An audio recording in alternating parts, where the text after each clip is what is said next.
again, everybody, and welcome to another exciting, in-depth D&D analysis. This is basically where I will... there are squirrels living upstairs that are making far too much noise.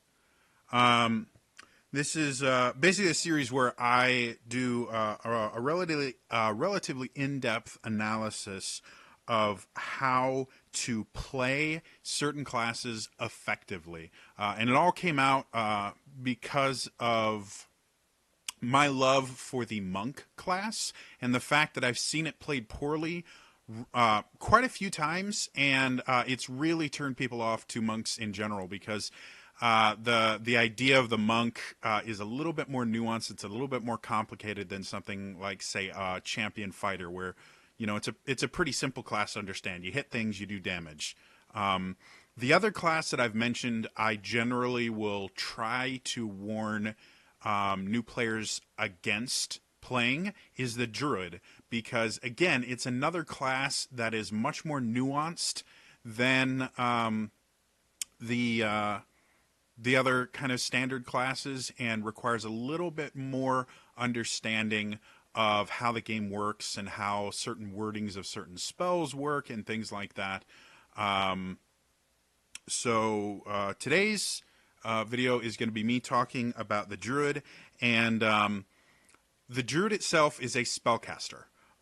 It's in 5th edition, you have two different kinds of casters. You have what are called half casters and then full casters. Half casters have a lot less spell slots, and they don't get spells above level 5, and they get spell slots a lot slower.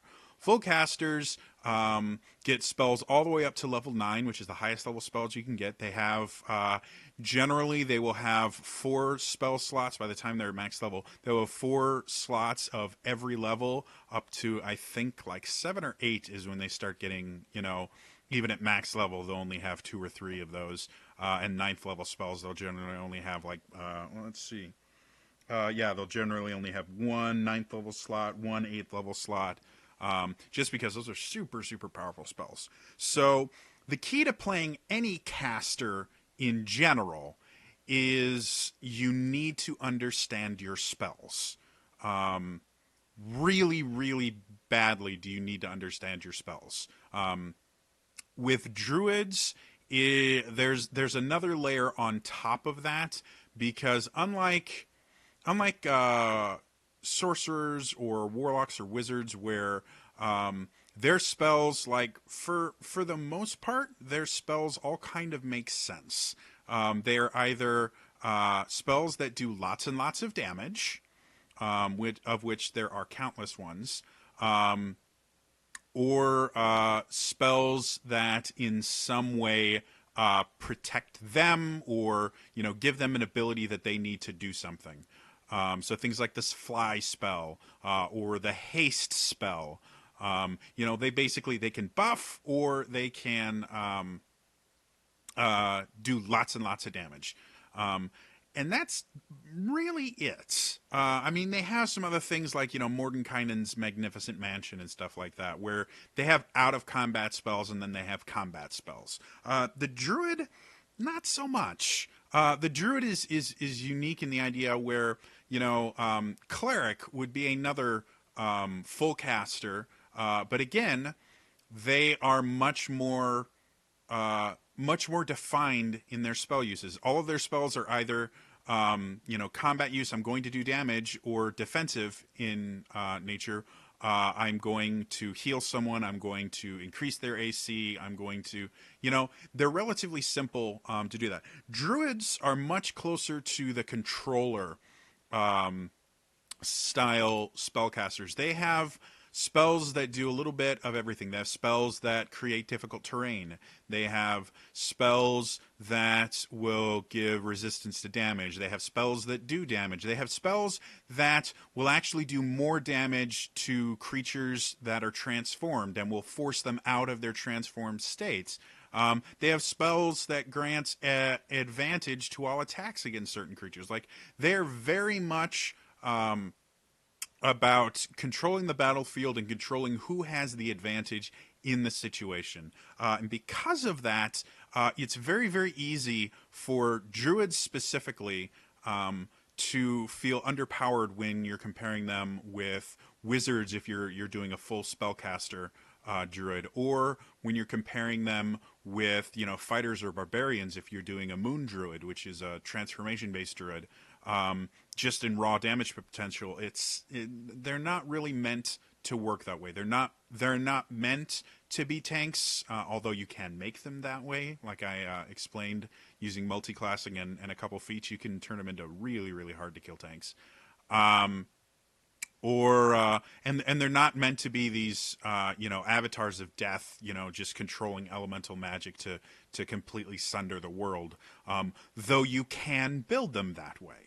And that, I think, is both the strength and the weakness of the druid, is the fact that they really can fit into so many different slots and fill so many different positions in a party. And I think that's also one of their biggest weaknesses, is the fact that due to the fact that they can fit into so many different places, a lot of people will go, well, look, I can do this and I can do this. And they'll try to hedge their bets going, well, I'm really not sure what I'm going to need today. So they'll try and hedge their bets by kind of preparing a little bit of everything. And by doing that, they become much less useful. They become much more underpowered.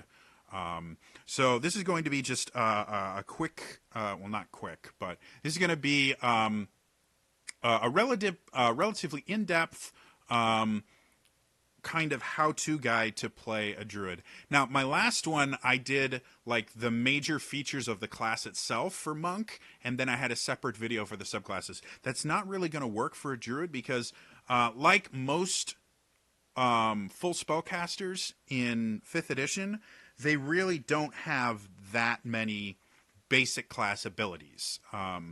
They have, at first level, they have Druidic. They have a special language that they learn that only other Druids can read.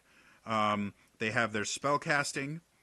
Then at second level, they get their Wild Shape, which lets them change into animals. And there's a fairly large amount of info in that.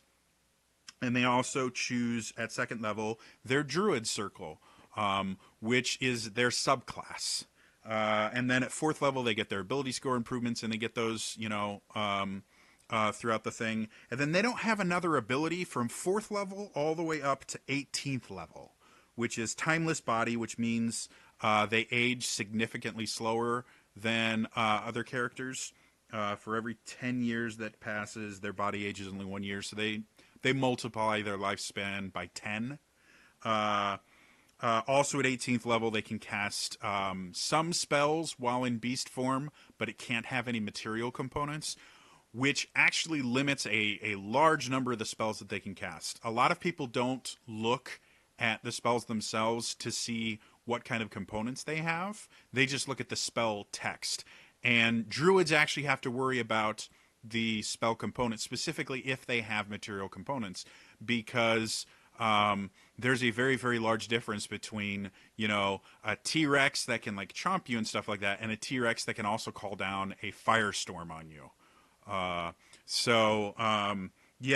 The understanding what material components and what components of all of your spells there are is something that druids have to worry about that a lot of other classes don't.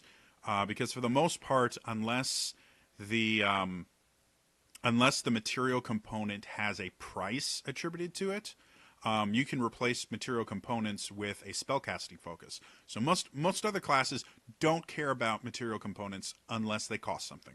That's the only time they really care.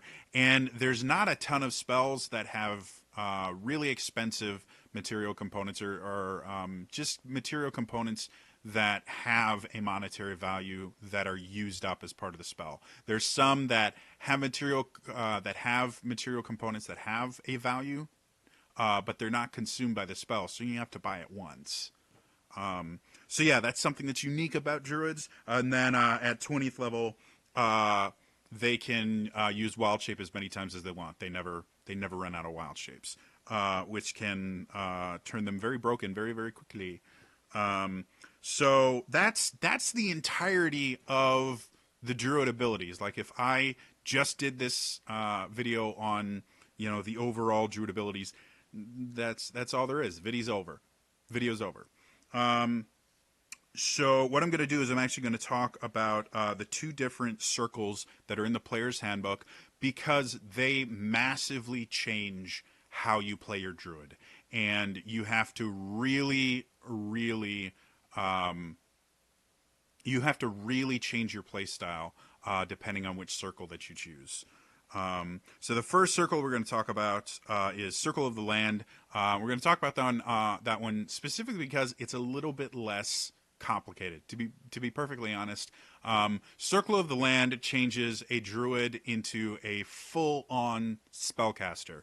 The first thing you get is you get an extra cantrip. Druids themselves, they start off with 2 cantrips, but they learn more as they get higher levels. Circle of the Land druids, they get a bonus cantrip just for being Circle of the Land. So again, more of those spells that you can just always cast. And some of them are really, really useful. Shillelagh tends to be really useful at earlier levels because it gives you kind of a melee weapon that you can use that does a decent amount of damage. Thorn Whip is really useful because not only does it do damage, but it lets you pull people. Good, not good berries. I'm trying to think of some of the other. I'll go through spells in a little bit here, but so yeah, having a bonus cantrip always useful. They also get this thing called Natural Recovery. It's the same as the Wizard spell recovery thing, where during a short rest you can meditate and restore a few spell slots. Again, this is designed to turn them into more of that elemental, I command everything, storm type character. So it mimics a lot of the Wizard abilities and they actually play very similar to a wizard, just with a very different selection of spells available to them.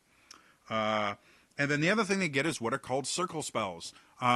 Like the cleric, every morning a druid can prepare a certain number of spells. It's generally, I'll tell you exactly what it is in just a second here. You choose a number of druid spells equal to your wisdom modifier plus your druid level.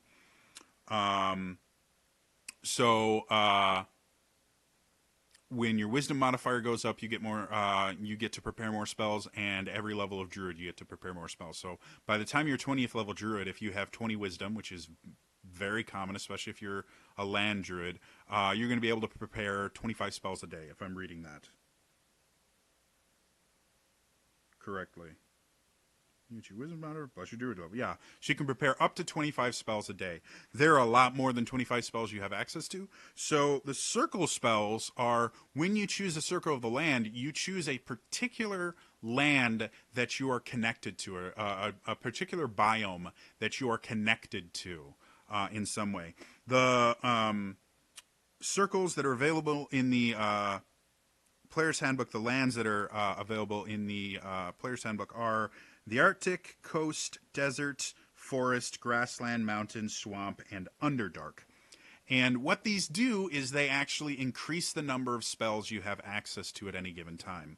At 3rd level, 5th level, 7th level, and 9th level, you get basically free prepared spells. To give you an example, for the Arctic Druid, at 3rd level, let's say you have a 16 wisdom, you're a 3rd level druid, that is a Circle of the Land Arctic druid. That would mean, because you're a 3rd level druid, plus you have a 3 modifier for your wisdom, that would mean you can prepare 6 spells a day. So out of all the 1st and 2nd level, I think by level 3, of all the 1st and 2nd level spells you have access to, you can prepare a grand total of 6 of them. Well, with the Arctic Circle, you will always have Hold Person and Spike Growth prepared, and it doesn't count against those 6 spells that you can prepare. That's in addition to that. When you get up to 5th level, you also learn Sleet Storm and Slow. 7th level, you get Freedom of Movement and Ice Storm, and 9th level, you get Commune with Nature and Cone of Cold. The unique thing about the spells, other than the fact that they're just extra spells that you always have access to as a druid, is depending on the land that you specifically choose to be connected to, you might actually get access to spells that are not on the druid spell list. Because they are your land spells, they count as druid spells for you. So if normally they would be like a wizard spell, where you would normally have to use intelligence to cast them and all that, for you, they are druid spells. They use your wisdom modifier for the attack rolls or saving throws and all that. So choosing the land that you want to be connected to is going to change a little bit about how you play the character, and utilizing these land spells is important. They're the spells that you always have prepared. They are, from a role-playing perspective, they are intrinsically tied to, the land that you have kind of connected yourself. The land that you draw your natural power from is one of these biomes. So they have a very special meaning to you. Beyond that, you get at 6th level you get Land's Stride, which basically means you can walk over, difficult terrain. So as long as it's non-magical difficult terrain, you no longer have issues with it because you're a cool nature person. And you also have advantage on saving throws against plants that are magically created or manipulated to impede movement, such as those created by the Entangle spell. So basically, plants are your friends, is what it means, and they don't slow you down, or it's real hard for them to slow you down. At 10th level, you get what's called Nature's Ward, which means you can't be charmed or frightened by elementals or fae, and you are immune to poison and disease. A lot of people don't think about the second half of that. They think about the first thing, immune to be charmed and stuff by fae. Because fae, in general, charming is a big deal for fae. A lot of fae monsters will have some sort of charm effect that they can use. Being immune to it is really, really useful. Charming is not something elementals do as much, other than, I believe, genie. Genies will do that. So that's useful, but that immunity to poison and disease is really, really useful. Any poison damage you would normally take, you are now immune to. You don't take poison damage. So if you're fighting a green dragon, you don't take poison damage from a green dragon. So their breath weapon is useless against you. You are immune to it. You also can't get diseases, so like lycanthropy, vampirism. There's a lot of other diseases that you can get that can be really, really bad for your character. You're immune to them. So it does turn you a little bit tankier. It does make it a little bit more difficult for monsters to be able to hurt you, because a lot of the really hard-hitting monsters at lower levels do that through poison. And immunity to that is always useful. And then the final thing you get is called Nature's Sanctuary.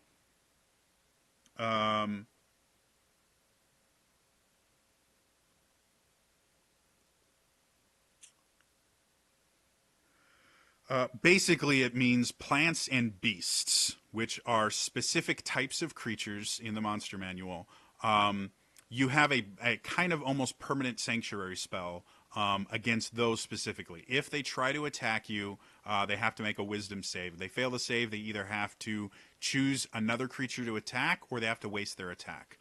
Again, another thing that helps druids immensely, land druids immensely, because again, they are the spellcasters. They're not going to have super high armor classes in general. They're going to be there to call down some elemental fury and things like that. Yeah. Now we're actually going to go to the spell list specifically, and I'm going to talk about some of the spells. I'm not going to go through every single druid spell, because that would just be, oh wow, it would be bonkers. But I am going to mention a couple incredibly useful druid spells that a lot of people either won't use often or will undervalue their use, and they are kind of intrinsic to how you want to play your druid. So if we start with cantrips, most people that take the Druid will try to get at least one offensive cantrip, especially if you're going to be a land Druid where you are a spellcaster, and that's what you do. You're going to try and get a offensive cantrip, and the offensive cantrips for the Druid are Poison Spray, Produce Flame, Shillelagh, and Thorn Whip. Shillelagh is by far the most common one that I see. It is exclusive to Druids. What it does is it basically turns a staff into a more powerful magical weapon. It does a remarkably high amount of damage, if I remember correctly. I'm actually going to look up the spell here very quickly. Shillelagh. The wood of a club or water staff you are holding is imbued with nature's power. For the duration, you can use your spellcasting ability instead of strength for the attack and damage roll of melee attacks. Using this weapon, the weapon's damage die becomes a d8. The weapon also becomes magical. So basically what it is, it gives you a magic weapon, which at level 1 is a big deal. It lets you use wisdom instead of strength or dexterity in order to make your attack and damage rolls with it. So again, very, very useful in that realm. And it doesn't matter what it is. It could be a club, it could be a staff. It turns into a d8 damage dice, so the equivalent of like a longsword. Very, very useful for druids that need that magical ability. And if somebody does get too close, a quick bap with Shillelagh is always nice. Produce Flame, throws a little ball of fire at them. It's useful. It's another very, very common one. Thorn Whip is the one that I like the most because, again, it's an exclusively Druid spell. And, again, it not only does it do a little bit of damage, it lets you pull the target. That's a big deal because, again, being able to move the opponent, being able to control where your opponents are in the battlefield is a really, really big deal. You can use it to, again, prepare people for other spells that are, put them into fireball formation or lightning bolt formation. You can use it to pull bad guys away from your allies so that if there is a bad guy that's too close to another caster, another squishy person, you can just pull them away so that when that ally's turn comes up, they can run away without having to worry about an opportunity attack or having to waste their action or their bonus action, depending on the class, on disengaging. They can, do other things that they need to do. So again, that one I think is really, really underutilized. And then Poison Spray is actually an area spell. You have to be pretty close to do it, but you can hit multiple guys with it. So that's always useful. When we get into first level, there's a couple that people don't think about that are really, really useful. Charm Person can and can't be useful. It's not quite as useful as it was in earlier editions, and a lot of people will confuse Charm Person in 5th edition with Charm Person in like 3rd edition, where 3rd edition, if you charm someone, they would fight for you. You got another ally. Charm Person in 5th edition just makes it so that they think that you're their friend, but it doesn't turn them against their party. So it's a way to take someone out of combat for a little bit, but you're not gaining an ally out of it. So it's not quite as useful as a lot of people believe, and so I see a lot of people taking Charm Person, using it, and then feeling really underwhelmed. It's like, oh, well, he thinks I'm his friend? Yeah.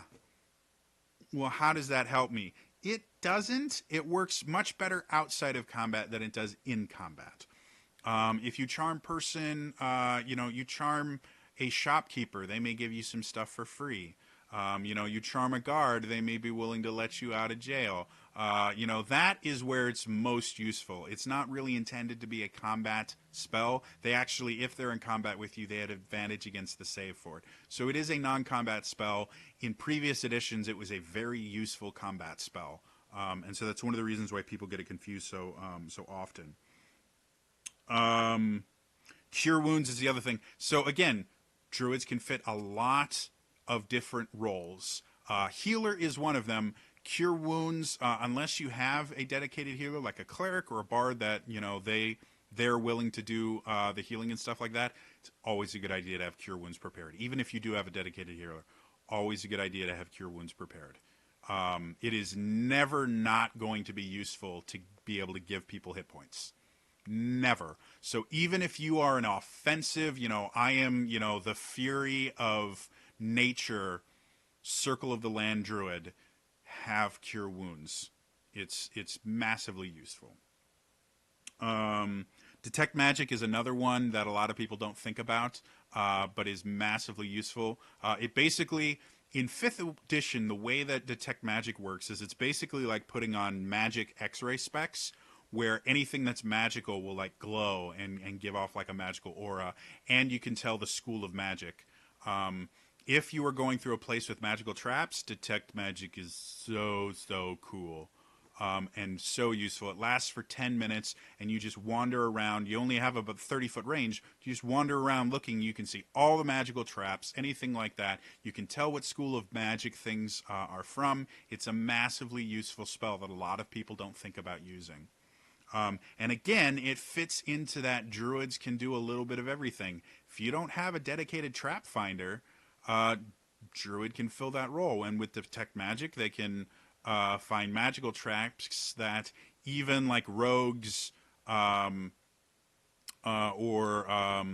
any of the intelligence-based classes that are used to using investigation, they may miss magical traps because they're looking for mechanical ones and stuff like that. So that's useful. Fairy Fire, Fairy Fire, Fairy Fire, Fairy Fire, Fairy Fire, Fairy Fire, Fairy Fire. For Circle of the Moon Druids and Circle of the Land Druids, Fairy Fire is really, really useful. Again, this one is a control-oriented spell. What it is you cast a spell, they make a dex save. If they fail the save, they have this outline of purple flames around them, which gives everyone advantage against their attack rolls and prevents them from going invisible. I cannot impress enough how useful this spell is, no matter what your subclass is in Druid. If you are a land Druid, casting Fairy Fire, not only is it going to help your allies out because they now all have advantage on this creature, but it's going to help you out because any attack you make with an attack roll, you're going to have advantage. If you are a Moon Druid, casting Fairy Fire before you transform changes everything. You cast that, do other prep work that you need that first turn, and then second turn you turn into, a bear or a T-Rex or a Brontosaurus or whatever you're turning into, and then go to town on this guy with advantage. It's incredibly useful. So it's another one of those spells that I personally think you should always have prepared, or it should always be something you consider preparing in the morning. That again is very useful. Healing Word is another one that's again it's a ranged cure wounds. It's not as powerful, but you can use it from range. Healing Word is really, really useful for reviving fallen allies. If they go unconscious, a quick Healing Word, it doesn't matter. That doesn't do a whole lot. It gets them back and conscious. So if you are taking the healer role as your land Druid, then Healing Word, very, very useful. And even if not, if you don't have Cure Wounds prepared, have Healing Word prepared, because it's always nice to be able. Healing Word is a bonus action, so you can do something else with your turn, and it can bring back an ally that you really need to be in combat. Or it could prevent someone from dying, technically. If you see someone who's got 2 failed death saving throws and his turn's coming up and he's about to die, use Healing Word and he's conscious again.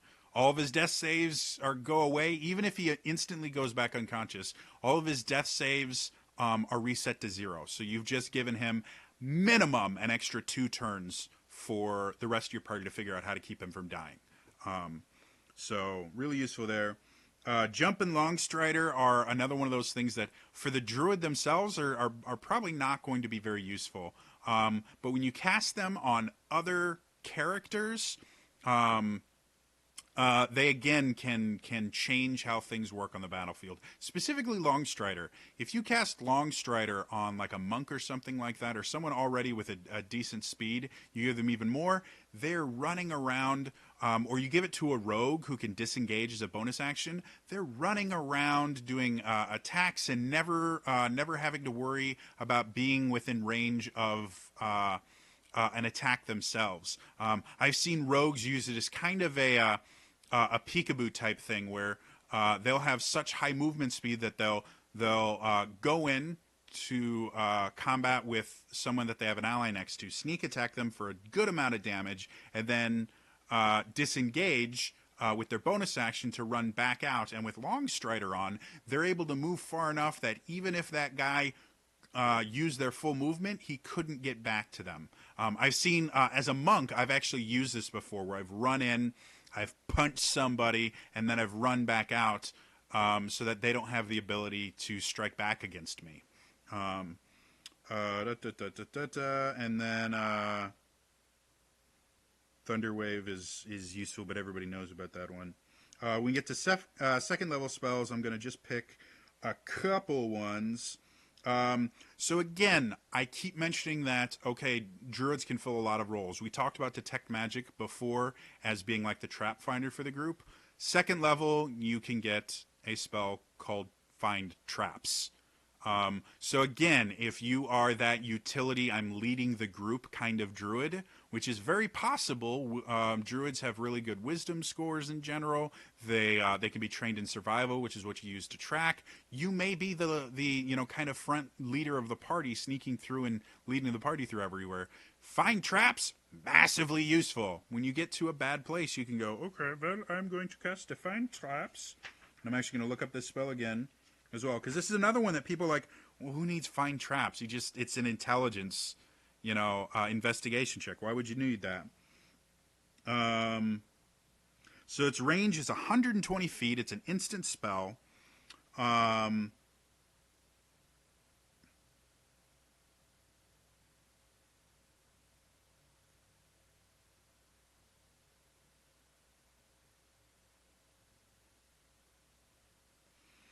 So what it does is for 120 feet, any trap that's within line of sight, you kind of sense it. You don't know the exact location of the trap. That still is going to require a little bit of investigation.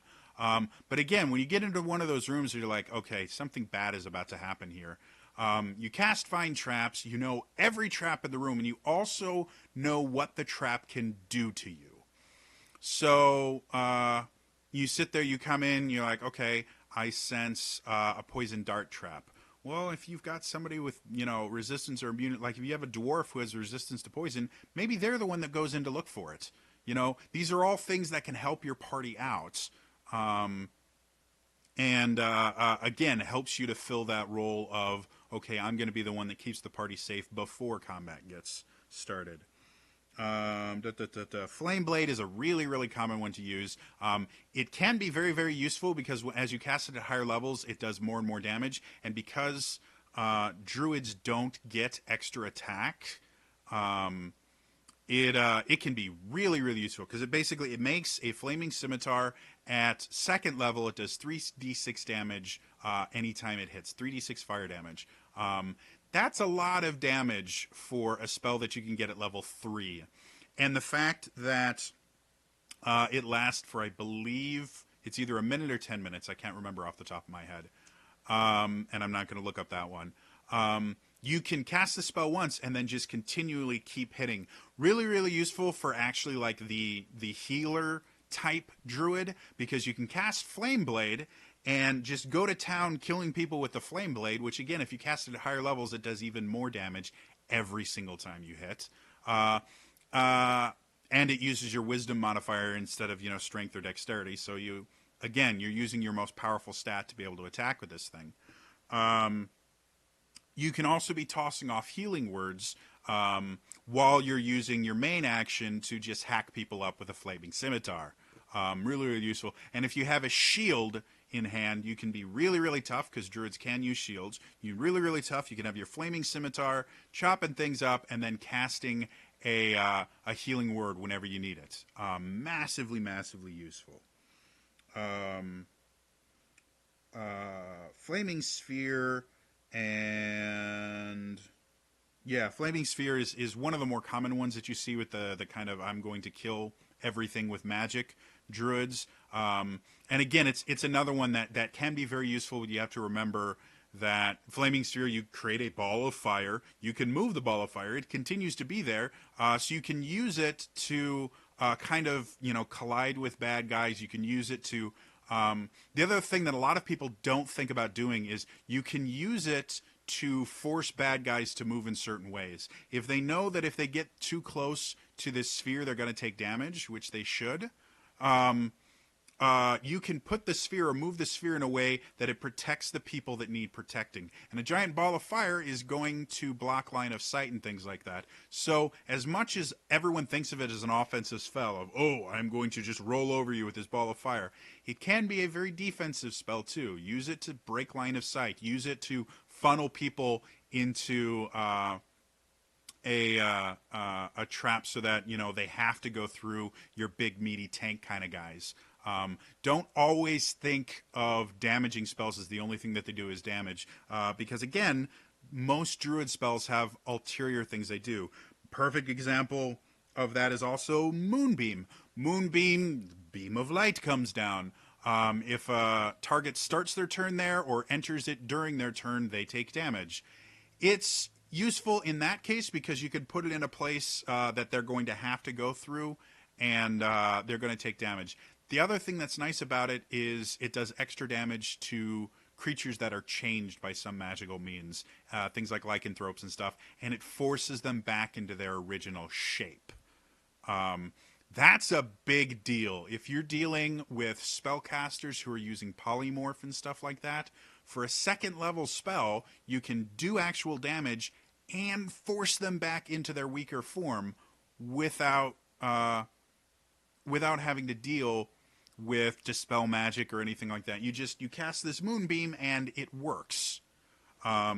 So again, most druid spells are going to have that kind of, well, yeah, it can do damage, but you also have this other stuff that you need to be aware of.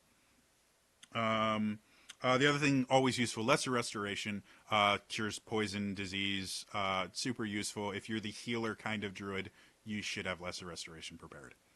I'm seeing if there's anything in there. The other thing that I've seen relatively interesting use, Spike Growth is an interesting spell. And again, it is a very situational, is a very tactical kind of spell, because what it does is it basically makes spikes grow out of the ground, and anyone that walks over them, for every 5 feet that they walk over them, they take damage. It is a remarkably useful spell when you combine it with things like Thorn Whip and that, where you can control where the enemies are, and you have enemies that have to come to you. You can use this to very effectively get lots of damage on people, or make the bad guys kind of second guess what they're doing and maybe start using ranged attacks, which you might have better defenses for, things like that. So going down to third level. Third level is when you start getting your conjure spells. This is another thing that druids can do well. It pisses off DMs. But using the conjure spells, you get conjure animals at third level. And as you get higher, you'll get things like conjure woodland beings, conjure minor elementals, conjure elemental, trying to think, conjure fae, trying to see what the biggest conjure one is. I think conjure fae is going to be your most powerful one. I mentioned before, in 5th edition, whichever side has more people on it has an advantage in combat. That's just how action economy works. The conjure spells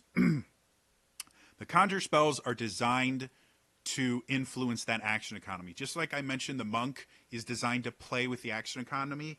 That's what conjure spells do. They give your side an advantage.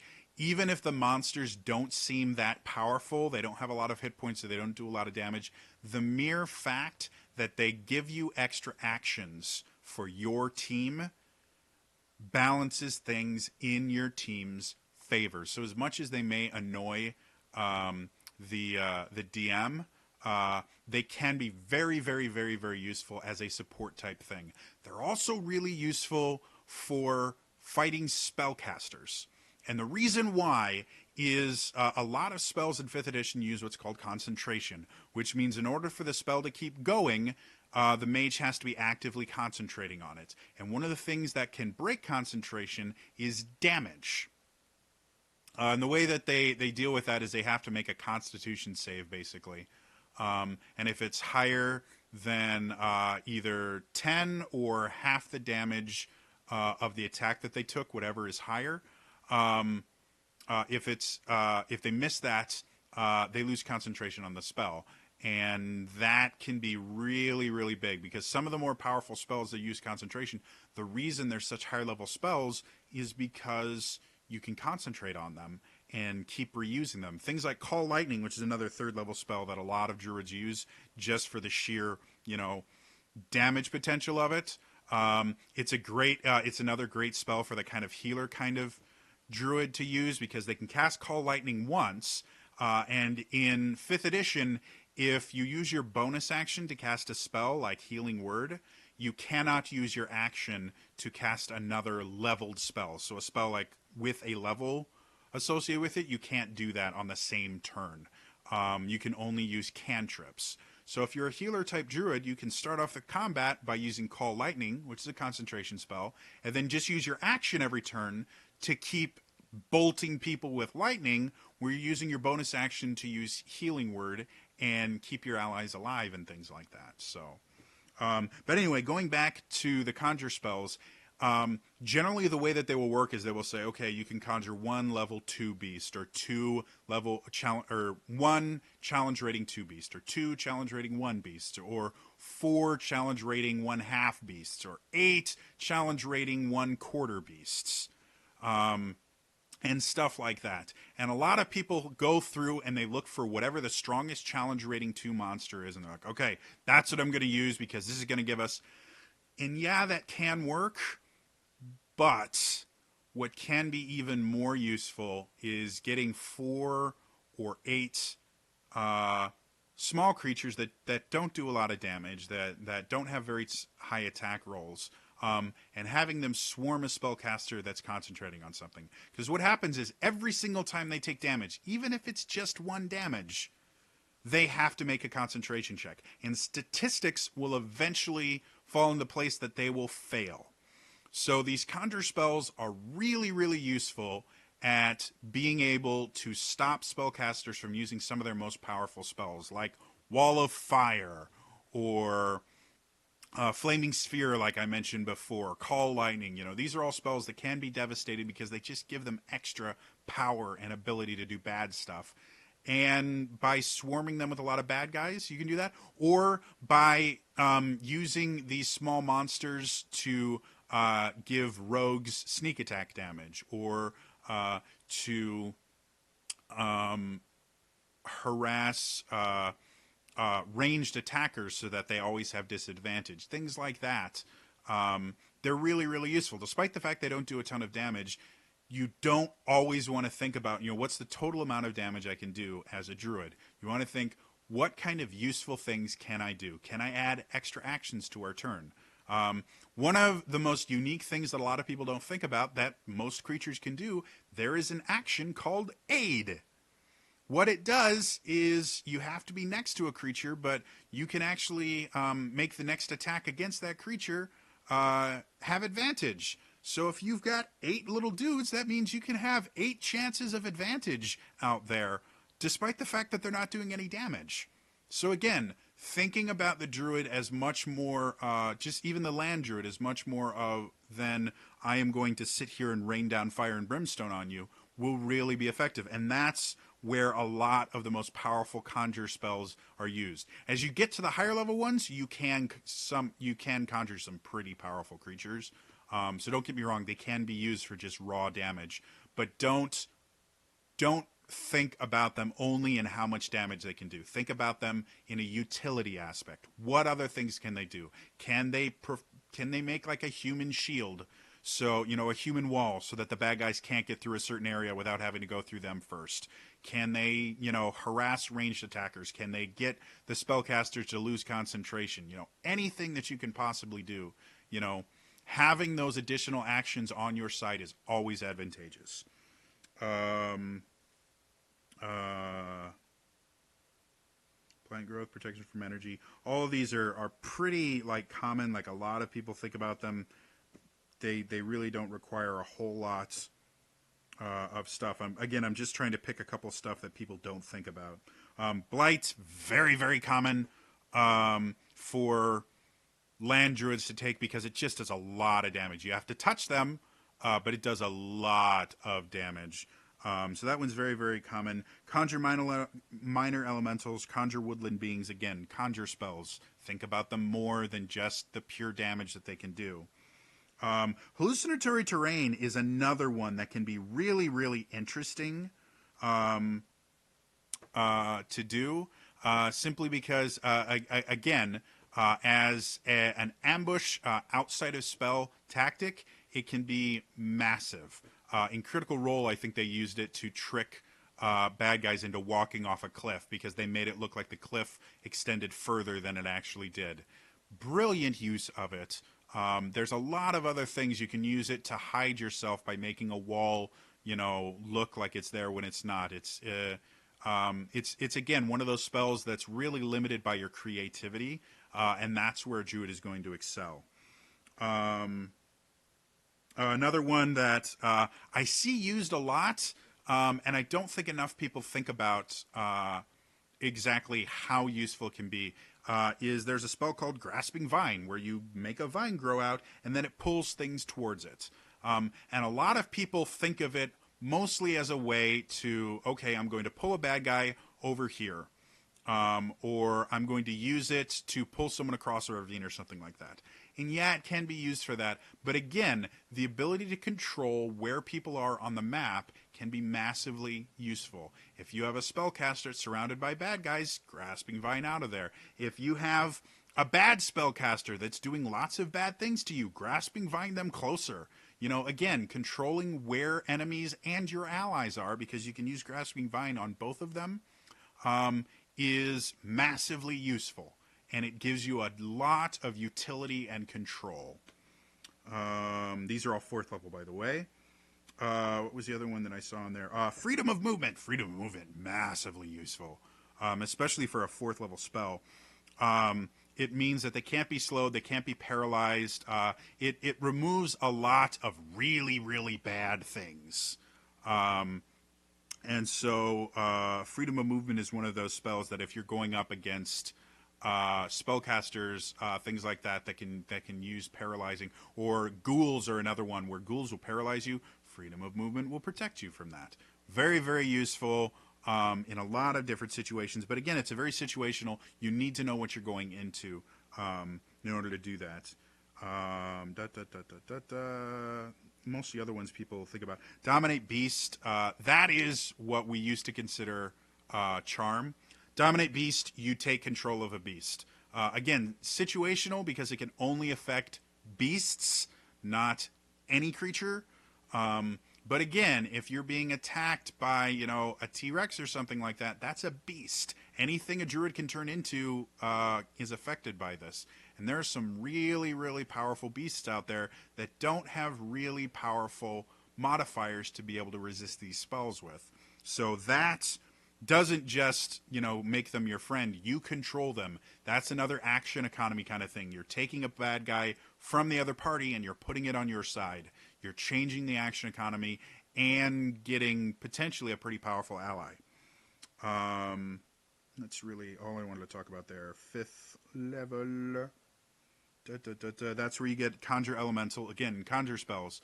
They can be very damaging, but remember, there's more than just raw damage that you can do. Mass Cure Wounds, another really, really useful one if you're doing the healer kind of druid. Greater Restoration is probably one of the most useful spells in the game, not only because it fixes just about everything. It removes exhaustion.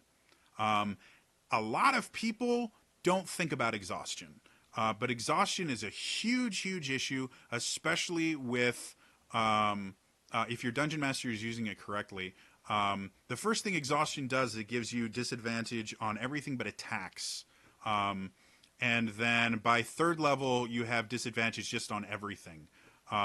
And resting at night will only remove one level of exhaustion. So greater restoration cures exhaustion. It cures everything else. It's a massively, massively useful spell. Even if you are I am calling hellfire and brimstone down on everyone. I am I am nature incarnate. Rah, rah, rah, rah, rah. Still a very useful spell to have. Another one that's interesting, but it is kind of a non-combat spell, is Gaius. What Gaius is it's kind of like Dominate Person, where you get complete control over someone if they fail the spell. It takes, I can't remember if it's a minute or an hour to cast. It takes a long time to cast. It is not a combat spell. I'll tell you in a couple seconds here. I have to go through the alphabet in my head to remember where G comes from. If anyone's wondering, G comes after F.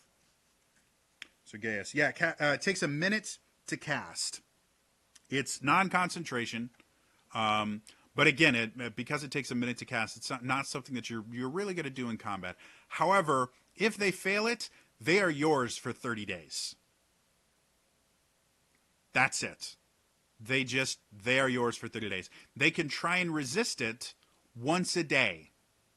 And if they succeed in resisting it, they can resist like a single command. Like it doesn't end the spell. I'll actually read the spell to you guys just so you can So refrain from an action, of course, you decide. The creature can understand you. It must succeed on a wisdom saving throw or become charmed by you for the duration. While the creature is charmed by you, it takes 5d10 damage each time it acts in a manner directly counter to your instruction, but no more than once each day. A creature that can't understand you is unaffected by the spell. And you can't make them kill themselves. So anything that would result in their death ends the spell. But other than that, you have your own person for 30 days. And if you cast it higher levels, you cast it at 7th or 8th level, it's a year. You have a year of this person doing whatever you tell them. If you cast it at 9th level, it's permanent. So again, for high-level druids, Gaius can be a game changer as far as, there's a corrupt ruler in power, and you don't want to have to worry about power struggles or anything like that. Gaius them, and for a month, you get to control the entire government of this thing. Like it is an incredibly useful, powerful spell, and a lot of people think, well, it takes a minute to cast. Because it's not combat, it's not a combat spell, they completely forget about it. And it's massively useful. When you get up to 6th level, you get Conjure Fey. And this is when you start getting really, really interesting things. One of the best combinations I tend to see of 6th level spells is there's a spell called Sunbeam. It's a concentration spell. What it is you can fire beams from your hand that are sun, and they do a lot of damage. Beast Druids, I've seen this do all the time. By the time they get to level 10, they can use both of their transformations to transform into an elemental. If they cast Sunbeam as their action, and then their bonus action is their transformation, because that's what Beast Druids can do, they'll go into rock elemental form, and they do what I call pulling an Iron Man. Where basically they're a rock elemental, which is resistant to just about everything. It can meld into stone and walk, swim through stone and stuff like that, so they become very difficult to hit. And then they have laser beams that they can just shoot every turn for the duration of the spell. It's an incredibly useful thing. It's also useful for, again, just for druids themselves. It's great for getting rid of vampires because it's sunlight, so it'll actually disperse them so that they don't come back. Really, really useful spell. Concentration. The rest of it, transport via plants. If you watched Critical Role, you know how useful that can be. Hero's Feast, again, another one that's massively, massively useful. It's expensive. It costs, I think, 1,000 gold every time you cast it. You have to have a special chalice to cast it with. But you become immune to fear. You get temporary hit points. You get advantage on wisdom saving throws. So if you are going to fight against a vampire who will use mind control and stuff like that uses wisdom saving throws, it's a way to add advantages to your party. And it's not a combat spell, but it is a wonderful prep spell. When we get into 7th level, that's when you just start getting really, really crazy, amazing things. 6th level heal is another one that if you're playing the kind of healing druid, you just dump a crap ton of hit points into somebody. And I think it's a static amount too, if I remember correctly. It's just a ton, like 50 or 60 hit points that you just give to somebody. Come on, heal. Trying to keep this as all right. Heal. Choose a creature you can see within range. A surge of positive energy washes through the creature. You have a 60-foot range on this, causing it to regain 70 hit points. It also ends blindness, deafness, and any disease affecting the target. And if you cast it at higher levels, you add 10 hit points for every level above 6 that you cast it at. So this is that, oh shoot, we need somebody back and healthy fast. Heal, pow, you have 70 hit points. For a lot of characters, that's well over half their hit points. Some of them, that's close to the total of their hit points, depending on what level they are. So that's a major, like, boom, you are back to perfect health. Go back to doing crazy stuff. Using it on things like barbarians that already have resistance, you've just won the battle, because the barbarian's not going to die at that point. So that's 6th. 7th level, that's when you start getting the weird stuff. Firestorm, where you just crap tons of damage over a wide area. Plane shift is another one that you can use for your party to travel different planes, or you can use to just banish people out of combat. Again, removing things from combat and stuff like that, really, really useful. So you can use it in an offensive manner or in a defensive manner. Keyleth used a lot in Critical Role as a way to get the entire party out of a really bad situation, as a way to, they would just shift to the Feywild and then be protected. You know, they'd be able to escape from certain death by using it. So very, very useful one. Reverse Gravity is actually one of my favorite ones, simply because if you watched the Battle Royale, it's used really, really well there. I won't go into specifics about how. But basically it reverses gravity. People start flying up, and they take a large amount of damage when it does. And then when you turn the spell off, they fall back down. So it's a really, really, really just fun, useful spell to watch people go crazy with. 8th level is when you start getting really, really crazy stuff. Feeble Mind probably... Feeble Mind is probably one of the coolest spells that they have at that point, where it's the ultimate caster killer, because it turns them into kind of a mindless beast, and very, very useful. Control weather, antipathy or sympathy, animal shapes, all kind of useful stuff. 9th level, True Resurrection is a massive, massive useful spell. Because you can resurrect someone and you don't even need their body. Generally, resurrection spells, you need at least a piece of them. For the lower level ones, they have to be all together. Like, you have to have all of them in order to resurrect them. True Resurrection? No. You just need to know who they are. You resurrect them. They're perfectly fine. Massively useful spell. You don't get it until 19th or 20th level, but massively useful spell to be able to get back allies that you really, really need. And then Foresight is another one of those ones that's really, really interesting. Basically gives them advantage on just about everything. They basically see what's happening before it happens, so all their saving throws have advantage. They get to do all these really cool stuff. I believe it gives them advantage on all their attacks too. Like, it's a massively useful spell. Again, 9th level. Shape Change is the other one that if you're a land druid, Shape Change will let you feel what it's like to be a Beast Druid, because you can shape change yourself into a dragon or shape change yourself into just about anything that you've ever seen. It's super super useful. Gives you extra hit points on top of stuff. So that is the Land Druid. I have mentioned a lot of Beast Druid stuff while I've been talking about this. Because again, the Beast Druid is still going to have access to spells and everything. They're just not quite as spell focused. So all the information that I gave here is useful stuff for Beast, Circle of the Beast, or Circle of the Moon Druid. We call them Beast Druids because they wild shape. Druid starts with D. That's fighter. There we go. So yeah, a lot of those spells, your spells should be able to augment your beast forms as well. So Fairy Fire mixed with a Moon Druid, very, very useful. That Sunbeam Earth Elemental thing, massively useful. Or Sunbeam plus Wind Elemental, you can fly. So you're just raining down sunbeams from above. Very, very useful. Think about when you're, a lot of people think Beast Druids, the only thing they think of is, okay, what can I do as far as what's the most powerful beast I can turn into that'll do the most damage? And they forget about the fact that they have all these spells at their disposal. So since this is a very long video at this point, I'm going to very quickly go through the Beast Druid stuff. First thing they get is Combat Wild Shape. It means that they can actually turn into useful things and do damage. Circle Form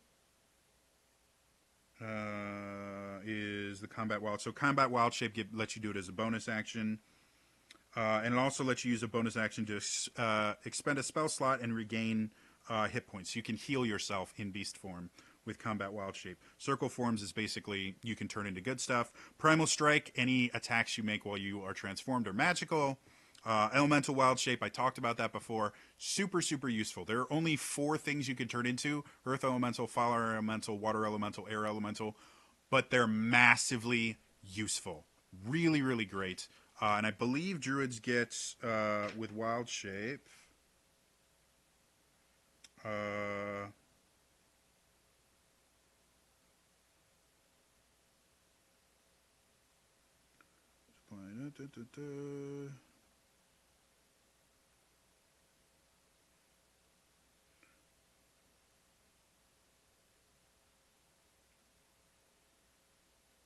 Yeah, Wild Shape you get back after a short or long rest. So again, with Elemental Wild Shape, you get really, really good. You can Elemental Wild Shape and then just take an hour break afterwards and have it back. So very, very useful. And then 14th level, you can do Alter Self, the Alter Self spell at will, which is another one that is a spell that I think a lot of people misunderstand how useful it can be. It can let you breathe underwater. It can do a bunch of different things. So very, very useful. So to kind of sum this up as quickly as I can, because I have a game I need to run tonight. For Beast Druids, again, you don't always want to focus on what is going to do the most damage. You also want to think about... somebody has texted me. You also want to think about what kind of useful things can you do. Things like a lot of Druids won't think about when you first start out until you get to level 9, the highest level... the highest challenge rating creature you can transform into is a challenge rating 2. So a lot of people will think of something like a bear. I believe it's a grizzly bear, I think is a challenge rating 2. And they're like, oh, bear does lots of damage. That's what I'll do. Or a lion or a tiger or something like that. They don't think about constrictor snakes. Because constrictor snakes don't do a ton of damage. They do a decent amount of damage. But the unique thing about constrictor snakes is they can, when they attack, if they hit with their bind attack, they restrain the creature, which means the creature can't move. Any attacks they make have disadvantage, and any attacks made against them have advantage. So again, very, very useful to help your teammate out and to make a bad guy, take some of the bite out of them. Another one that I don't see a lot of people using, but is actually remarkably useful. It's a challenge rating 2 monster, is the Giant Elk. The Giant Elk has an ability that if it runs, I think it's 20 feet, it does a crap ton of damage, extra damage, and it's a really, really powerful. But people don't think about it because, like, why do I want to turn into an elk? Ugh. No, I want to be like a lion or a tiger or something like that. As you get to higher levels, you start being able, like at level 9, you get challenge rating 3 stuff. At level 12, you get challenge rating 4 stuff. At 15, you get challenge rating 5 stuff. At that point, you also have access to elemental form, which is a whole nother thing. So as far as beast forms, that's not something that I can really go through in this video. Like, it would be its own dedicated video that would be a couple hours long if I go through every single monster that can be useful. But I can mention things like look at beasts that have abilities that do more than damage. Beasts that are able to poison the target, because poison makes them have disadvantage on everything. Beasts that can restrain or grapple targets. Scorpions are really good because their attacks, they're a challenge rating 3 creature, so you can't do it until level 9, but you can attack, and anytime you attack, you grapple with the claws, and then I believe they actually have the ability, I'd have to look it up again, that they get advantage on, or maybe they don't. But anyway, just being able to grapple creatures and then hit them with your stinger and stuff like that, because they get 3 attacks. And grappling and being able to move creatures around the battlefield, massively useful. So anyway, that's Druid in a nutshell. Again, the big things that I want people to take away from this is don't forget that even if you are trying to be a very damage-focused Druid, most of your spells have utility aspects built into them, unlike wizards or sorcerers or warlocks, where it's mostly just doing lots of damage. Most of your spells have alternative things you can use them for. So remember, Moonbeam transforms people back. If you have, a powerful Druid you're fighting against, Moonbeam them and they turn back into their Druid form instead of that crazy Tyrannosaurus Rex that you don't want to fight. Or, use Flaming Sphere to control where the enemy can move and what the enemy can see. Things like that.